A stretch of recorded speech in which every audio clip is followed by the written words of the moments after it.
కేంద్ర మంత్రి బండి సంజయ్ గారు రక్షాబంధన్ సందర్భంగా వారు మాట్లాడుతూ చెప్తున్నారు, బీఆర్ఎస్ పార్టీది కాంగ్రెస్ పార్టీది ఒక అనుబంధం ఉందని చెప్తా ఉన్నారు. నేను ఈ సందర్భంగా వారిని ఒకటి అడుగుతా ఉన్నా, నిజమైన బంధం నిజమైన అనుబంధం ఏంటంటే రేవంత్ రెడ్డి ప్రభుత్వంతో మీకున్నది. కాబట్టి మీరు ఆయన చెప్తున్నారు నీ మంత్రులతో జాగ్రత్తగా ఉండండి, మేము మంచిగానే ఉన్నాం కానీ నీ దగ్గర నీ పక్కన చక్కగా చూసుకోమని సలహాలు ఇచ్చినాం. ఈ రోజు నిజంగా చూస్తా ఉంటే ఈ రాష్ట్రంలో ఉండేటువంటి ఇద్దరు కేంద్ర మంత్రులు ఈ రాష్ట్ర ప్రభుత్వానికి సెక్యూరిటీ గార్డ్ లాగా పనిచేస్తా ఉన్నారు.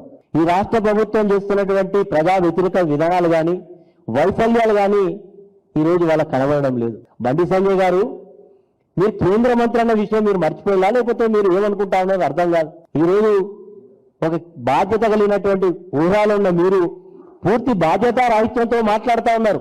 ఈ ప్రభుత్వం చేసేటువంటి వైఫల్యాలను మీరు క్షేత్రస్థాయిలో తీసుకెళ్లలేకపోతున్నామని మీ శ్రేణులు చర్చించుకుంటా ఉన్నారు.